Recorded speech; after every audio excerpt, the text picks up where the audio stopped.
Why wouldn't it be available?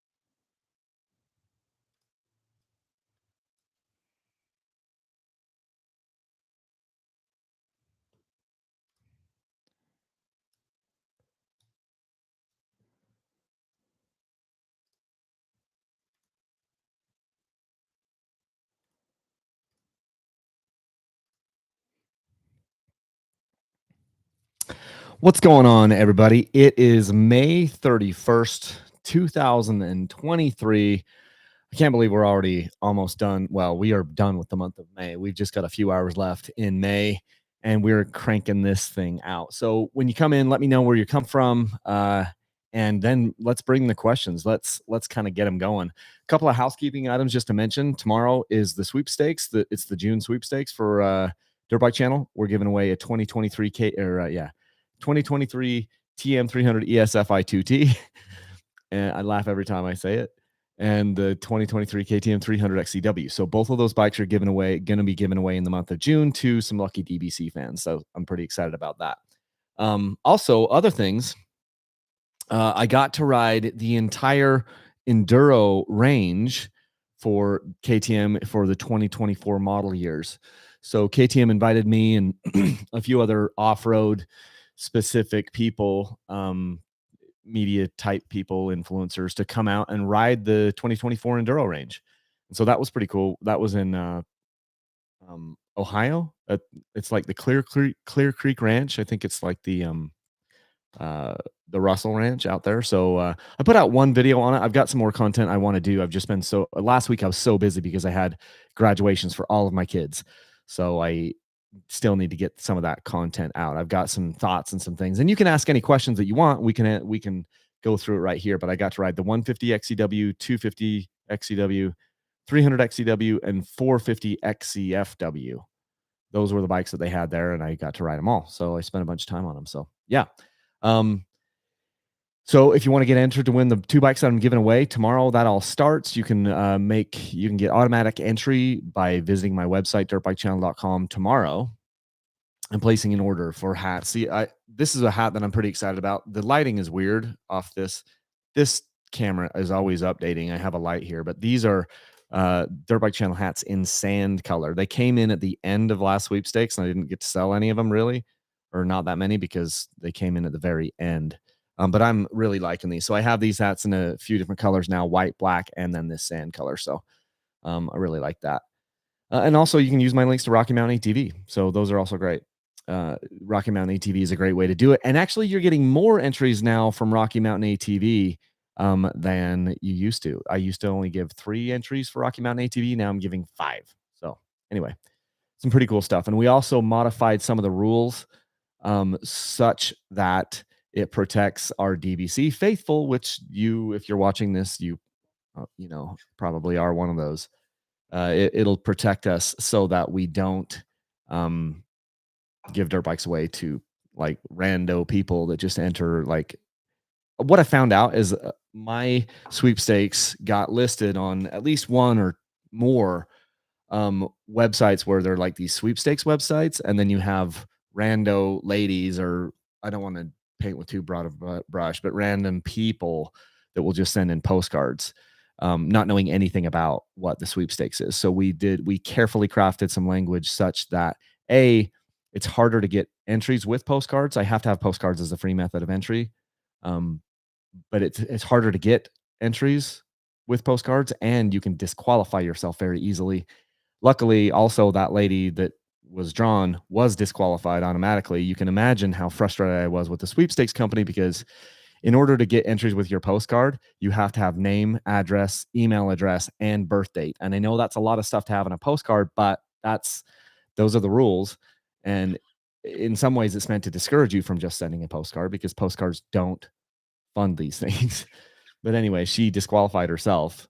We were going back and forth, back and forth. I almost had to give. Anyway, I'm going to keep it to myself, but it got messy. But she was disqualified because she didn't have her birthday listed on the postcard. So anyway, that was fun. Um, so Sweepstakes company had to make that up to me because it was a crapshoot. So anyway, questions. Let's go. We were 4 minutes into this. What questions do we have? Chris Burns says, "Hey, I want that TM 300." Um, Arkin's Adventure says, "Was Trevor from Digi rough?" Oh, was Trevor from Digi rough to work with? Trevor from Digi. I don't know who you mean. Trevor from I don't know who I don't know what that means. Trevor from Digi. I'm not exactly sure. It's funny because I used to work for a company named Digicert, and there was a guy named Trevor there. And no, he wasn't rough to work with. Chris Burns is from Coldbrook, New York. Breck Boy says, "Hey." Ryan Seifert says, "Hello." Rusty says, "Hey." Kyle and Guess.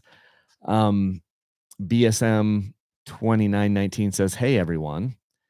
Okay, so Rusty says, "Is the new motor as aggressive as the XC?" I think they basically are the same motors. Now, they did say at the KTM launch they were trying to highlight that the XC motors and the XCW motors have different mapping, and maybe they do, maybe they are, maybe the XCWs are slightly softer, but I'm not sure. I mean, it's really hard to tell. They did talk a lot about how the 450 and the 500 share a lot of the same components, but completely different in so many ways on the 500 and the 454 strokes. But the 250XC versus 250XCW, I didn't have my 250XC there back to back to ride, and so it's difficult to say.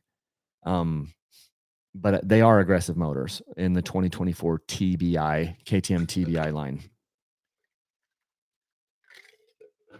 David Overson says, is it dumb to be looking at the 24 KTM 150 XC just because of cost? The 125 is $2,600 cheaper than the 250 XC. I wouldn't say it's dumb to be looking at that, but the 125 XC gives you a vastly different experience than the 250 XC. The 125 XC is awesome. My son has it. He's been riding it in this motocross series that we've been doing here, and he really loves it. He's a lot lighter than me, and he's young, and it's great for him. Although I do have fun riding 125s, I've never, ever had as much fun as, a middle-aged man. I've never had as much fun riding a 125 as I do when I'm riding a 250. I just don't. On the 125, sometimes you do lack for power. You have to keep the bike higher up in the RPM ranges. Is the power there? Yeah, but you have to be really careful. You have to be really on top of it to get at that power because you're having to keep it higher up in the RPM range. And while that is a really fun way to ride, I don't have as much fun on the 125s as I do on the 250s. I never have. So the $2,600 more to pay for the 250XC, you'll get another that much more out of the bike when you go to sell it. So it's that initial hit in the beginning. And most people are keeping these bikes anywhere from 2 to 5 years and then selling them.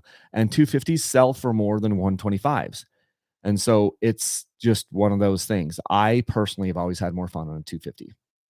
So, Trent Ogilvy. I think it's Trent Ogilvy. Hey Kyle, do you have any financing advice for those of us that are looking to get a bike? I mean, I don't have any advice. I had to finance the first couple of motorcycles that I bought, and I did that because it was out of necessity. I don't love that. Um, I don't like borrow. I don't. And okay, I about 14, 15 years ago, I got into a really good job and I started making more and more money. And I was doing sales and I had commission. And I was in a lot of debt before that from school and everything. And so everything I bought had to be financed. And then I got to a point where I started making more and more money at this enterprise sales job. And I got to the place where I kind of dug myself out of debt. Then I didn't have credit card debt and I paid down student loan debt and all those things. And I got to the point where I tried not to buy anything unless I could pay for cash with it. Now that doesn't mean I pay for cash I pay cash for everything, but I've tried to get my life to a point where I could do that. And so I don't finance bikes. I haven't financed them for a long time. However, I do want to be sensitive because I know at a certain point, it's like if you want to ride, sometimes you have to finance it. So I mean, I would just look for the best rates that you can. You might look at a lot of times these dealers will be offering incentives. It seemed, as I remember back, I don't think dealers had really great incentives on KTMs, but I mean, this is a long time ago. It seemed like Yamaha had some really great financing options. I did finance the first Yamaha that I had. And I think the first KTM I had, I financed through like a credit union or something, just to try to get the best rate that I could. I don't like financing motorcycles, because they depreciate so fast. They depreciate really fast right off the bat. Then they kind of hold their value. But if you buy a bike and it's 10,000, it's $10,999 or whatever. So it's basically 11 grand. By the time you get it out the door, you're like 12. And then, but it's really only if you went to sell it 2 months later, you could only get, if it was 10,900, you'd only be able to get, 9,500 out of it. And you wrote it. So now you got a $2,500 gap between what you paid, what the loan was for, and what you pay. I don't know. It's tough. It's tricky. But I don't want to just say, hey, don't ever finance, because sometimes that means you would never be able to do the things that you want. And ultimately, it's hard because you want to have fun. Like, we're working really hard, and sometimes you're not ahead enough to the point that you could just buy the motorcycle outright. So I want to be sensitive to that. But I would I would urge you, Trent, that the first one to pay cash for is the hardest one. And then if you let's say you just let's use a $10,000 as a thing. Um let's say you figure out a way tooth and nail to scrape $10,000 together. And then each month you keep putting $50 to $100 into your dirt bike fund, okay, into some bank account. And then you can buy a bike every year or every so with, that money. Plus you'll have money left over, because that you'll get some of the money back out of the bike as you sell it used. And then you have like a $2,500 delta between what you sold this bike for and what the next bike is going to be. But you've been putting money 50, to $100 into that dirt bike fund account. And you've been putting it in there like a savings account. And it does cost to have this, to be in this sport, and it costs, money. And so you got to be consistently putting that in there. So that's just an idea. That's something that I've talked to people about, is creating a dirt bike buying fund. The first $10,000 or whatever it is, 11, to get that first bike is tough. It is tough. It's a grind, and you might have to take a second job. Like, that's another thing to think about too, is get a side hustle. Like, that literally is what Dirt Bike Channel started as. It started as a side hustle to fund my hobby. So just some thoughts. Adam R says, impressions on the new KTM 300 XCW, please. So really, really good. So they changed from the model year 23 to 24, like 95% of the parts changed. They did a bunch of changes to the 23 motocross bike and XC, frame changes, motor changes, a ton of stuff. I didn't love all the changes, and a lot of it made the XC bike really, really stiff. It brought the transmission of the XC bike more in line with the 300 XCW, and I think they might even have now the same transmission, the XC and the XCW, which I don't love. I loved the gearing on the old XC. But the 300 XCW is nice now because it isn't nearly as stiff as the XC. They've still maintained some of the plushness. And so I only got to ride it for a day, and it was in not terrain that I would normally ride, but they were very good, and I was very pleased with the forks. The suspension is a big change on the 24 Enduro line, the XCWs. This would also go on the Husky TEs and the Gas ECs. New fork, new shock, all that stuff, because it's new swing arm, new frame, basically everything. The brakes are the same, the clutch is the same, but the motor's completely different. They changed it so it's TBI, there's no kickstart area. They changed the ECU, they changed a ton of stuff under the seat, above the seat, everything's different. However, the bikes are still very user friendly and very soft, like all the other models, like Yamaha, Honda, Kawasaki, even Sherco. I feel like the forks are too stiff on most of those bikes on their off-road or cross-country bikes, but the KTM is still plush enough where it's like this doesn't feel like you're riding, some grand national cross-country bike built for Caleb Russell or something, some super crazy fast guy, or some crazy like desert racer that's super hard charging or whatever. It's still an enduro style bike. So I like it. I really liked it. Kevin Erickson, which brands have the roomiest bikes in your opinion? Name a few. KTM has the most roomy cockpit of any ones that I know. Now, in 23 XC bikes and 24 XCW bikes, they're not as roomy as they were before. And it's one of the problems that I have with them. They're not as roomy, but I do feel like the KTMs are the most roomy bikes. And then probably the Yamaha after that. I'm usually moving my bars forward a little bit on all the bikes if I can. Some of the ones that are a little bit more cramped, I feel like are the Betas and the Shercos. I've always felt more cramped on the Beta and the Sherco. Um, the Beta is by design. I think that they make that bike a little bit smaller, but the Shercos I felt cramped, like my foot pegs are higher and closer to my handlebars. And KTM did that.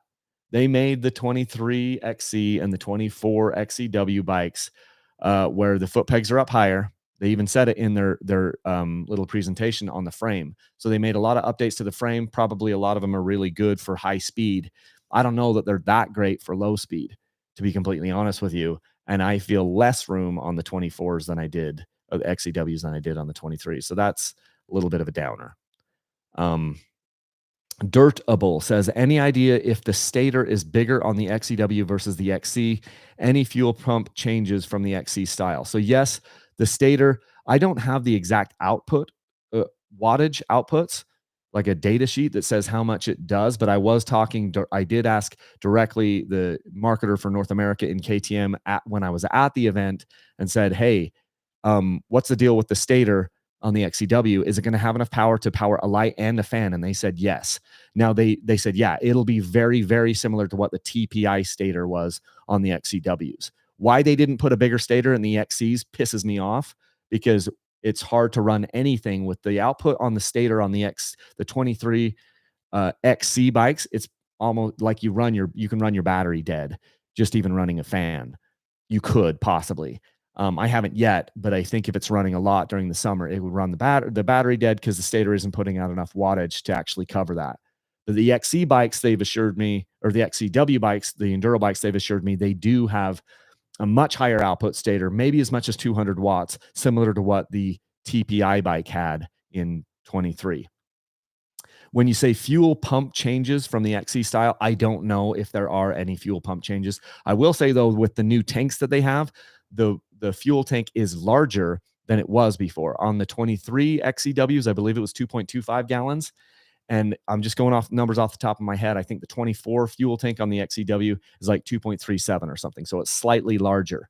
Whether that's because of the tank style or because of a different fuel pump, I'm not exactly sure. Devin says, hey guys, Brandon Werner, thought on the new off-road control unit in the 2024 bikes. My thought is I think it's pretty cool. I don't know how it's going to work in practice. They did give us a presentation on that where it's like, instead of having a bunch of relays that you're switching, basically this is the off-road control unit. It's under the bike, or I mean, it's under the seat. And it basically has like these different, it's almost like it's like a built-in all-in-one fuse block or something where it shows you, hey, this one is out, this one is out, this one is out, rather than you just randomly having to check relays. So the idea of it and the design of it sounds really cool. Whether how well it'll work in like actuality, I don't know. But if it works the way they were talking to us about, it could be really, really cool. So that's pretty awesome. Tomo says, what is the difference between KTM EXC and XC versus XCW? So it's different depending on your region. The EXC, let me talk about the ones that, like in Europe or Australia, the EXC is basically the same thing as what we have here in the States called the XCW. Okay. It gets a little bit tricky because here in the US, we also have an EXC, which is street legal, I believe. Don't quote me on that. This has changed so much over the years that it's really hard to keep up with. But just in general, Europe has the EXC and the US and Canada has XCW, and they're basically the same bike. It's an enduro bike. The XC is just the cross-country bike without the W, and it's a cross-country bike that mostly only goes here in the US. It's mainly made for the Western United States or hare scrambles. It's a little bit faster. It's a little bit more aggressive. It's more in line with the SX bikes, although it used to have a different it has a 6-speed transmission instead of 5. The SX bikes only have a 5-speed, whereas the XCs have a 6-speed. And so the main differences in the KTM line between XCW and XC is suspension. I used to say gearing, but it's not really any different anymore. The XCWs and the XCs, I think maybe even have the same gearbox now, which I'm not super happy about, but that is what it is. The XC bike has linkage. The XCW bike in KTM has PDS. PDS is where the shock hooks to the top of the swing arm.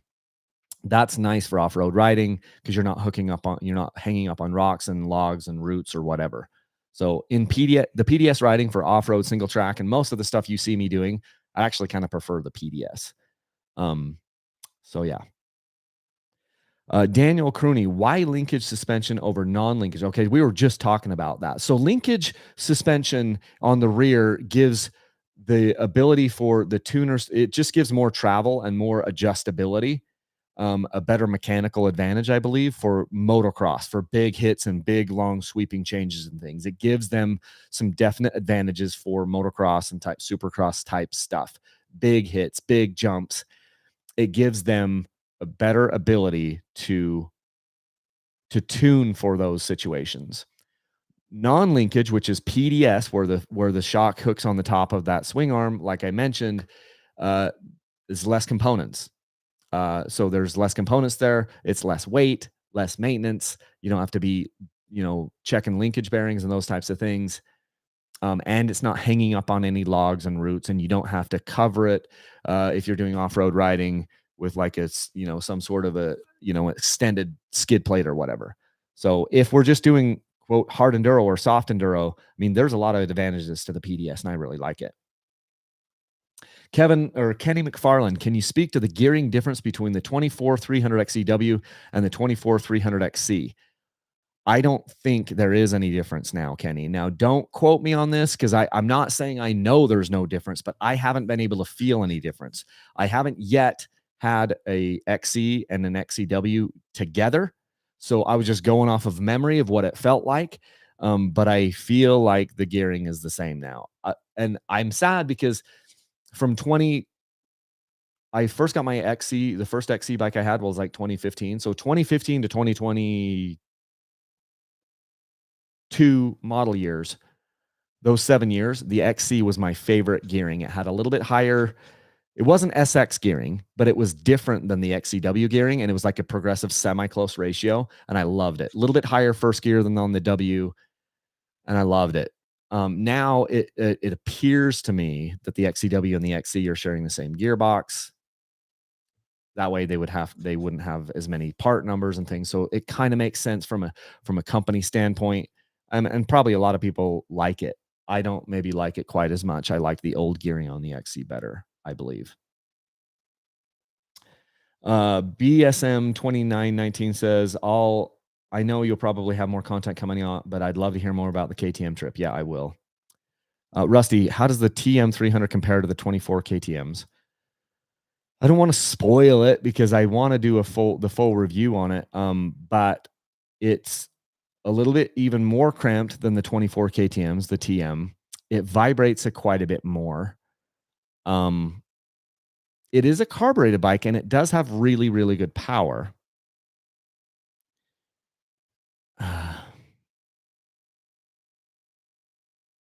Here's the problem.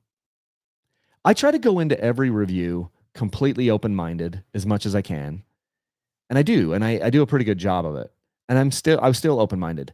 But when you've had TM owners spamming you for the better part of a decade, talking about how unbelievably amazing the TM is, and then you get it, and you're like, this is just another dirt bike.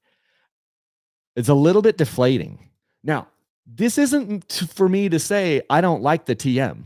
I'm just saying when you have TM owners literally overselling it for nigh a decade, it's just a little bit, yeah. And so I was just hoping for a little bit more. It's an amazing bike. It's cool. It's like a one of a kind. Well, it's not a one of a kind, but it's very unique. And it's got a really cool guttural, like awesome, gritty sound to it. and I like it. I wish I loved it. I like it.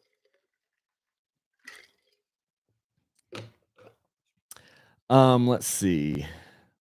What is the biggest noticeable XC versus XCW when riding? It's the front. It's how okay, so Brandon Erickson, what's the biggest noticeable thing between the XC and the XCW in the 2024 when riding? So first off, I haven't ridden a 24 XC, but I don't think they're changing at all. I think they'll do some graphic updates to the 24 XC. But the XC bike is freaking stiff. The frame is stiff, the suspension is stiff. The XCW, a lot more plush, which it always has been, but now it's even more noticeable.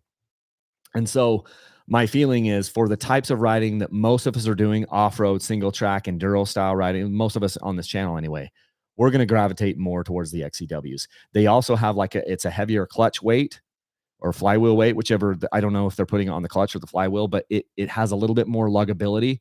Feels like the XC got more SX like, where it's more free revving and it doesn't have quite as much luggability. Differences in the way that they're tuned for sure, but it almost feels like with the changes that they've made, I'm going to gravitate more probably towards the XCWs now than the XCs.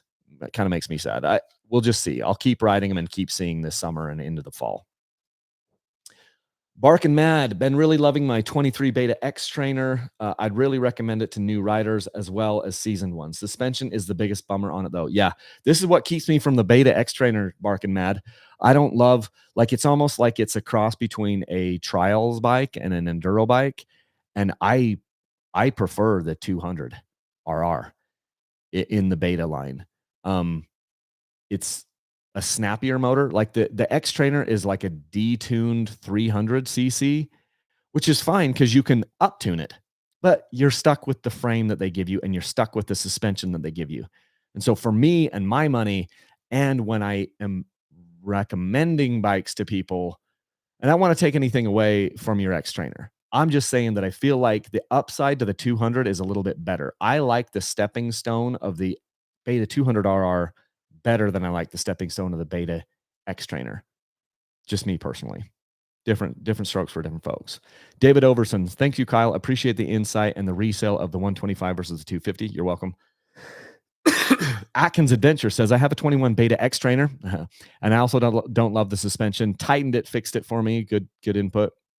Lee Williams says KTM has $1,000 off. It's probably on the 23 models as they try to blow them out. So that's another thing, going back to that whole financing a bike thing. Look for a leftover. Like in the last few years after COVID, it was really hard. There were no leftover models, but right now is a really good time. If you can find a 23 model, because they're trying to get rid of them. If the dealers still have them, they're trying to get rid of them so that they have room for the 23s, and there are usually some incentives. So that's a good point, Lee. Thanks for plugging that in. Taylor Lake, Kyle, keep up the good work, man. You should try a KTM 450 XCFW. I want to get one and do the tour of Idaho. So I tried it. I got to ride it for a couple hours at that off-road launch. It was a beast. It was way too big for the grass track that we had, and I felt it was too big for the little single track woods track that we got to do. It's not my cup of tea. It just isn't. If I was going to do the tour of Idaho, which if you don't know what that is, Google it. I don't believe I ever want to try to complete the entire tour of Idaho. I've talked to a lot of people that have, and they say it's like the hardest thing they've ever done. But if I did the tour of Idaho, I would personally rather be on like a 500, little bit less snappy, a little bit more gentle. I'd much rather do it on a 500 than a 450. What is the best spring fork swap for 2023 Husky KTM? I guess, I don't know, maybe you're talking about Husky and KTMs. What's the best spring fork swap? This suspension all goes back to subjectivity. A lot of people do the KYB conversion. I'm like, I like the bikes kind of how they are typically, but yeah, there's a 6500 kit that people will drop in, like a WP 6500 kit. A lot of people like that. So you could look at that. I mean, it's a WP 6500 kit. That'd probably be something to look at. A lot of people really like that. Ryan Seaford, if I'm just sticking to dirt roads, and trails with little or no rocks or obstacles, do I need to worry about installing an aftermarket skid plate? My YZ125X is stock without any protection. Maybe not. I mean, I do think it's a good to have a skid plate on. If you're not going through a lot of rocks and nastiness, you probably don't. Maybe you wouldn't need to like cover the linkage on your YZ125X. But I don't like riding any of these bikes without a skid plate. Anytime you hit anything, you're damaging and compromising the frame. So just find a lighter. I like the plastic ones, the plastic composite ones. I like those better. They don't seem to change the frame as much, and I feel like they're softer. So that's what would be my thought. Omar Santos, hi Kyle. Do you think Yamaha will ever go back to standard gas tank on the WR450F? I do not like the 2016 to current fuel tank. I don't know, man. Because they've changed the way that the motor is. They swapped that like over a decade ago. They changed the motor backwards, and so then they have the I mean, it's canted backwards. And so then they have the air coming in from the front instead of the back. And they've been on it for more than a decade. I wouldn't count on them changing it anytime soon. Casey Hall, hey, love the channel. Wondering if contents are open to Canadian residents. Unfortunately, they're not. And here's the reason why. It's impossible for me to sell product in Canada and get it to you. Shipping is freaking nuts, even here in the US. And I tried shipping stuff to Canada in a couple different times. It's impossible. Like stuff gets caught at the border. It costs more to ship it than the product actually even costs. People don't want to pay it. So you would literally be paying me $35 to $40 to ship one t-shirt. And then I was having problems with things getting caught at the border. Impossible. And then the actual restrictions, I can't award a dirt bike across international borders. I've tried, like Rocky Mountain ATV tried, you can't do it. So essentially, I would have to have an entirely different sweepstakes going for Canada, and I'd have to ship product up there and have another warehouse up there. So it would double my warehouse costs, which I'm barely making it as it is. It would more than double, maybe 2 times, 3 times my shipping costs. And then I'd have to have a separate prize to give. If a Canadian won, I couldn't give them one of my bikes. I'd have to give them cash. So the economics of it just don't work. I wish they did, but they just don't. They don't. Because it would cost me, if a Canadian, I'd have to warehouse all the product up there. That's insane. My warehousing costs here, it just about breaks me. And I don't make a ton of money on. Yes, I make money on the sweepstakes. Newsflash. I'm not even going to apologize for that. It's one of the revenue streams that makes Dirt Bike Channel possible. And it's an important revenue stream. And it's getting harder and harder every single year to do them. And Canada, as much as I would love it, because it's either second or third on the watch list as far as from countries, US is first, and then it kind of bounces back and forth between Canada and Australia. I'd love to open it to both those markets, but I can't. Same problem with Australia, although Australia has even more restrictions as far as legal. Just sucks. My mom said, good morning. Hi, Mom. Tristan C. Hate how Husqvarna did the plastic patent thing. I think KTM did that as well. And they're just trying to protect their investments. And I don't love it either. I think what they did is they've just made it harder for aftermarket companies to make aftermarket plastic for them. And it does suck.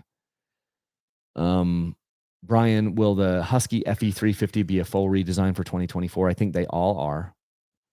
A complete redesign. Breck Boy, when you get a 24 XCW, will you be running it with the oil pump, or will you remove it and run good old premix? I will run it with the oil pump. I've never had a problem with the oil pumps.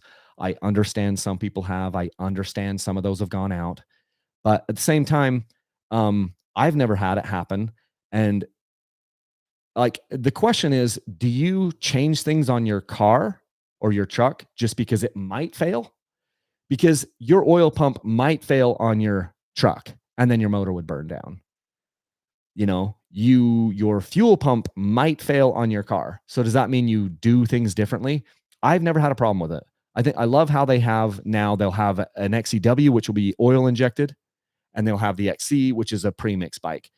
Sherco, is a premix bike. Um, but like the TM is oil injected and fuel injected. A lot, some of the betas, it's kind of both, and so you have both worlds. But no, I'm not going to run good old premix in a bike that already has an oil pump on it. I I don't believe I need to. I don't feel like I need to. I like to be able to put pump gas in some, and the premix isn't that hard. So no, I won't be. I will be using the oil pump. Daniel Croney, thoughts on big bikes on single track? Obviously isn't going to be as good as the smaller two-stroke, but something like the 690 Enduro. Ever going to try any content on this? I do not want to ride a 690 Enduro on single track. It just isn't. I like the flickability and the fun of it. I don't even have as much fun on the 450 on single track. No, I don't want to do a 690 Enduro R on single track. It just the whole dual sporting thing to me, it doesn't light my fire. It just doesn't. And so I'm only doing the riding that I want to do, and I don't want to do it. Have you ever ridden ADV bike on single track before? No. I've had an adventure bike. I've ridden adventure bikes, but I haven't ridden them on single track. I just know that even when I'm riding a bigger bike, like that 450 XCW, it takes away a lot of the fun for me. That 450 XCFW or whatever that I was riding in Ohio, it was so, in my mind, it was so much less fun because it's just big, bulky, heavier. And that's still basically like a 450 MX bike. We start talking about a big super enduro bike. Again, though, if I was going to do like the Tour of Idaho, if I wanted to do the Tour of Idaho and do the whole thing, yes, I would do it on a big 500 four-stroke because you have you have 100-mile stretches of dirt roads. You also have some gnarly single track in between it. So you would need to pick a bike that can do them both. And I think the bike that could do the very best would be a 500 four-stroke. More of a gentle motor, lots of low end torque, but also a bike that can stretch its legs and do 70, 80 miles an hour down a dirt road and do it for 50 miles at a time. But that isn't what I want. That isn't the type of riding I want to do. I don't want to do that type of riding. So those enduro bikes, those 690 Enduros or 1290 or all those bikes, they're made for a certain purpose. And it isn't something that interests me. Jay Mayo, just coming off the 450 FX. How does the spring fork on the KTM and TM compare? The 450 FX was much stiffer sprung. Everyone talks about how amazing KYB is. And probably if you get it valve for the type of riding that you want to do, it can be amazing. But every single KYB fork that I've had in stock form, I felt was too stiff for the type of riding and what I want to do. Every bloody one. The fork on the new WP closed cartridge exact fork coming on the KTM XCWs, it's not too stiff. And they're the only ones that do it. Everyone else, I feel, makes the fork too stiff. Now, that's just me. And now I'm 20 pounds heavier than I was a year and a half ago. I'm 180 pounds now with no clothes on. I used to be 160 pounds with no clothes on, but I've spent a bunch of time eating and working out and eating, and I just think these forks on the Japanese bikes, they're too stiff for the type of riding that I like to do. If you were doing fourth gear through the desert all the time, it's money. But here in the Rocky Mountains, we have a lot of rocks. We have a lot of like roots when we get up in the mountains, and it's beating the hell out of you. Like the 450 FX fork beats the hell out of you if you're going slow. If you're ripping out through the desert, it's great. But the KTM and the TM, they're softer. The TM fork, though, is a KYB fork, and I think it's too stiff. It's valved very similar to what the Shirkos and the Yamahas are, and I think it's too stiff for like enduro use, me personally. Let's see. Looking for some questions. What do you think, Casey York, what do you think of the TSP injector relocation kit? I think it's a really good way to spend a lot of money. I don't think you need it. I'm not saying it's a waste of money, Casey, but I am not a fan of that. I'm just like, hey, just tune the bike. Most of the people that I talk to that install these injectors, relocation kits, they haven't spent time putting a actual idle screw in the throttle body, and then they haven't spent time adjusting their air bypass screw to get the bike to run there. They haven't spent time just kind of playing with their power valve key. They haven't done any of that stuff. They just get the bike and they're like, hey, I don't like the way this runs. Or somebody tells them they need to do it. And they go off and they spend $1,000, $1,500 with this injector relocation kit, whatever. And the bike runs differently. Does it run better? Runs different. So no, I don't think it's needed. Now, look, there are some bikes that just don't run that great, but I would say there's some tune on the TPI bikes, it's some tuning required. Just like any two-stroke, I believe that there's some tuning required on these bikes. And I feel like you should spend a little bit of time trying to tune them before you go spend, $1,000, $1,500 with on these upgrades. Looking for some other questions here. Let's read through this. Austin Schmidt says, I believe the XC's got spring forks for 2024 with the SXs only having air forks now. I love my 21 250 XC though. About to install the TSP medium compression head and ECU. I agree with I agree. The XCs did get spring forks on the exact fork. The XC and the XCWs are going to be spring forks in 2024. The air fork SX is the SX is an air fork. So yeah, hopefully you like the TSP medium compression head and ECU. I've tried them and it makes the bike run different. Whether or not it runs better, I'm not here to say. Rusty says beta has BYOB where you can choose suspension components. Yes, BYOB is build your own beta. It's not bring your own beer. It's build your own beta. And it's pretty cool because you're basically, custom ordering something from the factory, which is really cool.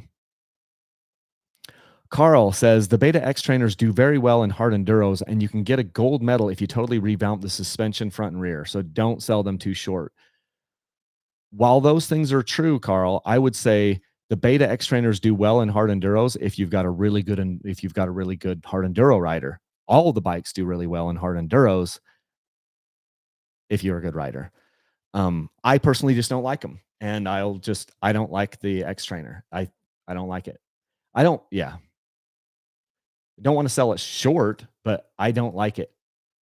I'd much rather have the 200 beta or the standard 300 beta RR.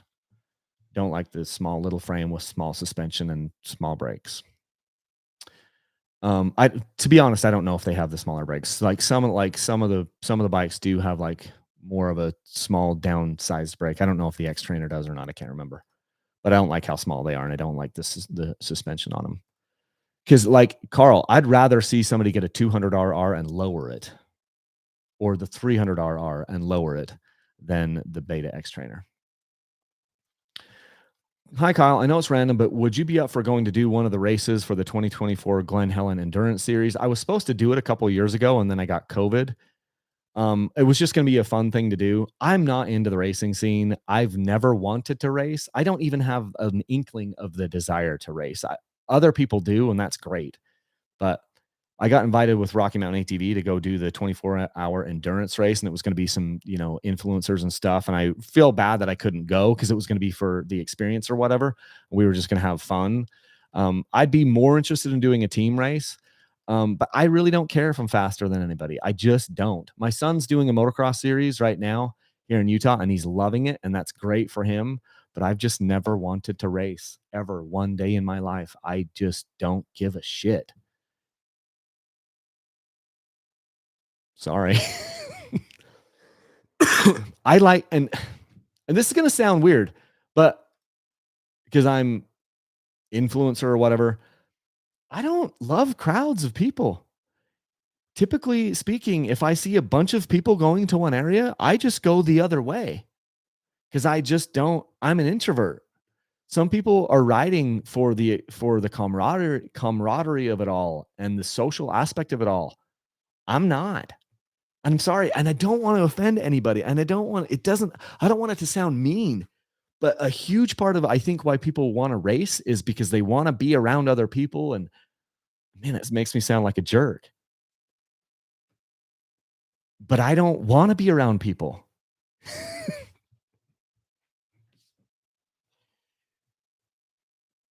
Man, that must sound like and I'm not trying to be condescending. I'm just an introvert, and I don't love crowds of people. I went to this like lantern lighting thing with my girlfriend a week or so ago, half week and a half ago. Huge crowd of people. We were all lighting, lighting these lanterns, these paper lanterns or whatever, and like, send them off into the sky. And it was cool because you got to see 10,000 lanterns going up at once. But the whole time I'm just like, damn, this is a lot of people. This is a huge crowd. And the whole time I'm just like itching to get away from people, you know? And so it is cool to go to a dirt bike event where there's a bunch of people, but like that doesn't light my fire. I'm not going because I want to go like be around 400 other people that are riding a dirt bike. And I love Supercross and I love talking to people individually, but I'm like, I don't want to do it every weekend. And some people do. So yeah. Adam Kinch, when you gonna get your next beta? That's a good question. I probably should do that. Ed, did you ever figure out how two strangers and who never heard about DBC got entered in the sweepstakes? So I covered this at the beginning, Ed, but yes, I got listed on one of those random sweepstakes websites, and they just sent in postcards. So we spent a bunch of time. I spent a bunch of time with some really frustrated calls. I had never been more heated on any business call ever in my life than I was on the first phone call I had with my sweepstakes administrators after that sweepstakes. It was heated, very heated. But yeah, we got listed on one of those sweepstakes websites. So what we did is we've modified the rules now so that it's much harder. You basically, here's what's going to happen. If somebody does enter the sweepstakes random via a postcard like that, and they become one of my finalists, they're going to pick up the phone. I'm going to call them and say, hey, do you know who this is? I'm going to ask them at least 3 questions. And I'm at liberty to ask these questions. And if they don't answer the questions appropriately, which anybody watching this would be able to do, hey, do you know who this is? If you can say, oh my gosh, this is Kyle Brotherson, I already know you're a fan. I'll continue. I'll ask you another couple questions, but you've already passed the test. If you're like that woman, hey, do you know who this is? She won't know who I am. Now and then I'll be like, hey, it's Kyle Brotherson. Does that ring a bell? She'd be like, no. And so I would have already asked her 2 questions. She would have failed on both of them, and I'm going to hang up on her or whoever that person is. I have some questions that I'm going to ask. And so we're going to protect the DBC faithful and DBC fans because there isn't much I can do. If I get listed on one of these websites again, which is likely, then these people sending in a postcard who don't know anything about us, that almost cost me dearly. But we've got it protected. So if you send too many postcards in, which a lot of people have done in the past, they would just spam with postcards. Now, if you send too many postcards, which is down in the official rule, you're automatically disqualifying yourself. And you have to answer some questions to my satisfaction. And all it is me just determining, do you know who we are? Do you know who I am? Do you know what we're doing? Are you part of the community here? Look, I don't even know, like, it isn't to say like if you're worthy to get a bike. It's just, are you in this? Are you interested in dirt bikes? Are you part of our community? If you're just some random person who's retired, who's just filling out postcard after postcard for random sweepstakes, no, I want to disqualify you. Yeah. I've been going here for about 50 minutes, just looking for some other questions we can answer, stuff that we haven't talked about. Daniel Cronies, collab with Rich Larson from IRC. I would like to do a video with him. I've done a couple podcasts with him. Yeah, Carl says, hey, one of my sons has the 250 Sherco. We trail valved it and sprung for the KYBs. Now they're plush. Just amazing for the Idaho City 100. And yeah, and they can be plush, but all the KYBs I've ever seen have always been too stiff from out of the box, and it's frustrating. Grisha, what do you think about dual sport bikes for on and off-road use, and would you do a review on some? I kind of already answered this, but I'm not into dual sports. They're big and heavier, and I'm not into on-road riding. I just am not. Richard Brower, gonna tell you again, try racing. We won't laugh at you. I've told other people, Richard, you know what I'm waiting for? I'm waiting for 2 consecutive days where people don't ask me to race. And if that happens, maybe I'll consider it. But now we've got to reset the counter. I don't like Anyway, I've already covered it. I've covered it a lot. And Richard says, you'd probably do very well. And like, I, again, Richard, I don't care. I'm not doing this to prove myself to anyone. I just like to ride. And the racing side of it doesn't interest me. In the same way that on-road riding doesn't interest me, I've done a little bit of like street riding and I don't like it. I don't like the fact that I'm out there with all these other cars that literally can kill me at any moment. My dad's ridden street bikes his whole life and he's, pushing 70. Yeah, I think he's turning 69 this year, and he hasn't had any major issues, but like I just had somebody that I know, a kid who was at least a dirt bike channel kind of observer, got hit by a car just, a couple weeks ago. And he had to have his leg amputated. Lucky to escape with his life. Just happened here recently in kind of like my hometown area. And so I'm not interested in street riding. I'm not interested in dual sporting, and I'm not interested in racing. Period. Full stop. Mark says, yeah, it explains the solo rides. It really does. Like I do riding to get away from people. Going racing is not getting away from people.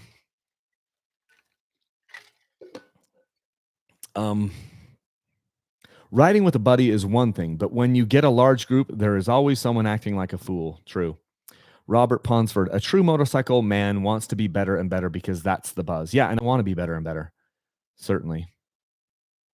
And Adam Hansen, I like that you don't race. I feel the same way about it. Thank you, Adam. There's one person out there. And I've got some friends that race too. And they're constantly telling me like after the race, they're like, oh my gosh, that is the worst thing ever. Why do I keep putting myself through this? That's something a lot of people don't talk about. Some people actually love it. And then some people grit their teeth through it and like, I hate how it makes me feel. Even I've talked to professional riders. Like you just brought up Rich Larson. I have him on a podcast saying how much he hates racing. And he's had to do it in the past. He's kind of worked it out now so he doesn't have to race as much. He just trains people and stuff. But he's like, I hate racing. And he was like, that was his thing. Carl says, I'm with you on avoiding crowds. Rusty says, AJP and SWM tests, not really interested. Adam Hansen, I missed the first few minutes. What bikes will we give away for June? It's the TM 300 EN. It's the TM 300. And the KTM 300 XEW. Both of them are 2023 bikes, and that starts tomorrow. Richard Brower, that's kind of weird. I have a 23 Beta 200, and I feel it's plush. You know what? I'm trying to think back. It's been a minute. I've had some really good valved betas, and I had some really crappy valved betas with KYB, and I can't remember which ones. But I haven't had a 23 beta. The last one I had was like a 2020. Richard Brower says, also thanks for getting my last name right. Most people butcher it. I hope I did it right each time. I don't know how I've said it, Richard. Let's see. Joe Craig, what were the gummy tire you hyped up that long ago? It was probably a Shinko 520 DC. And that's a dual compound tire. So it's softer with the treads in the middle and a little bit harder on the treads on the side. Is the podcast ever going to have regular releases again? Adam Kinch. Man, you're going straight to the quick, dude. I'd like to. I'd really like to. I just got to make it happen. Crazy Porcupine, what's your favorite track so far? I've only ridden like 3 different tracks, so I can't really. The one that I've ridden the most is the one here. It's just the Jordan River OHV Park here in Salt Lake City. But I don't have a favorite one because I've only ridden like 3 of them. Randall Duke, he was one of my winners a couple of years ago. Hey, Kyle, just upgraded my forks with K-Tech components by a local shop. Haven't tried them out yet. Enjoy your riding season. Yeah, let us know, Randall, how you like them. He won, I think it was it a 250 or 300 XCW back, maybe a 21 or something like that. Richard Brower, I ride in coal country in Pennsylvania. My buddy also rides a YZ250F or YZ250FX. His KYBs were brutal. He swapped them out for Coppersmith hybrids, and wow, fast stuff, slow stuff, it eats it all. That's an interesting thing because it's hard. It's hard to strike a balance between the fast stuff and the slow stuff, and it's almost like you can't really do it that well. But I do feel like all these people that want to sit here and say KYB is the best ever, well, they can be, but it just depends on how they're valved, and some of the time they're valved better than others. But I can't remember having a KYB out of the box that I felt like was valved appropriate for enduro riding. Cameron Schuff, maybe last question here. Cameron Schuff, hey Kyle, I'm considering a beta 300 or 200. I really like tons of power, so I'm hesitant to go about going at 200. Any thoughts?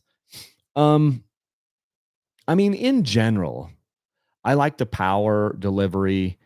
I like the luggability. I like the low end grunt of a 300. But you do different things and you ride differently on a 200 than you do the 300. And the 200 makes you be a little bit more of where the power is, where your RPMs are. It's also a lighter feeling bike though. And so if you weren't doing if you're going to do a lot of like gnarly, technical, nasty stuff, I would say do the 300. If it's going to be a mix of things and there's going to be a lot of single track that's more fast and flowing, or RPMs are generally higher anyway, I would give the 200 a good look. Here's another good thing about the 200. If let's say you've got a kid that's coming up, or a girlfriend or a wife that maybe might get into the sport with you, you could hang on to the 200 for them. And the 200 is a much better transition bike than many of these other things. For a woman or for a teenager or whatever. So that's just something to think about too. If you've got somebody coming up that might be able to quote inherit that bike, get the 200. Just know that you'll have to buy another bike down the road or whatever for that to happen. I think everybody should try a 200RR at some point. They're freaking incredible bikes. So I hesitate to steer you away from that. But if you're going to do hard enduro stuff, it's going to be easier for you to ride the 300. So that's the deal. BSM 2919 says motocross race reviews on the podcast. Man, Jet Lawrence, holy crap. I should do it with my son. I don't know if my son would do it with me, but one of my sons is super into motocross. Connor, my older one, he's 15. Every shirt he has, I think, has Jet Lawrence on it, like Jetson. He's the biggest Jet Lawrence fan ever. But man, the fact that Jet comes out in his 450 debut, he's the fastest qualifier by over 2 seconds. He gets the whole shot in Moto 1 and leads every lap. He gets the whole shot in Moto 2 and leads every lap. Holy shnikes. Chase Sexton, if you haven't been put on notice, you are now. Now, it's probably not always going to go like that, but you cannot script it any better, and you can't have a better start to your 450 freaking career than like what Jet Lawrence did this last weekend at Paula Fox Raceway. Fastest qualifier. He torched people by 2 seconds. Now, Chase Sexton had like a get off in qualifying, and so maybe he was a little bit bumped up by that, slowed down by that. But hey, and I'm a Jet fan. I want to see the kid do well. I want to see him keep his head on straight. Him and his brother Hunter are the best thing in motorcycles, best thing in the sport right now. And I'd like to see him do well and just be happy. So, yeah. So, hey, Adam says, can you put these Q&A sessions on the podcast? Man, that's a really good idea. And it wouldn't be that hard. I just would have had to hit record over here on my software. Dang, I should have done that. That's a good idea. Thanks, Adam. That's a really good idea. Erica Rodriguez, thanks, Kyle, for these Q&A sessions. It makes my lunch break great. So thank you, Erica. I think, Erica, you and your husband, or maybe your boyfriend, I'm not sure. I don't want to put words in your mouth. I think we became Facebook friends. You guys repping the DBC gear all the time. So thank you so much for doing that. Okay, I'm going to let you guys go. Tomorrow is when the sweepstakes starts for June. It's a 2023 TM 300 and the KTM 300 XCW. So 2 fuel and oil injected 2-strokes, which are pretty amazing. We'll double your entries starting from June 1st to June 5th, I believe it is. And then you also get double entries at the end of the sweepstakes, from the 26th to the 30th. So it's a 1-month sweepstakes. Go ahead and get in there. And if I run out of product, be patient with me, man. I had to buy a house in the last little while, and single dad life is hard, and expenses are higher than they've ever been, and margins are thin. So we got to move some product. We got to move these bikes, and got to get the bank accounts back in better shape. So it's been expensive a little while. So I thank you so much for your support. If you've ever used my links for Rocky Mountain ATV. Thank you so much. That keeps everything flowing, like all of these little revenue streams. And yeah, here's to a better summer than I had last year. And good luck for everybody on the sweepstakes tomorrow. It starts basically as soon as midnight rolls around and the calendar says June 1st, it's on. So there will be a YouTube video that comes out tomorrow that talks about it. There will be an email that comes out tomorrow. There will be an SMS that comes out tomorrow, letting everybody know. And best of luck to everybody. So it's going to be good. Okay. Thanks, everyone. And leave a single track.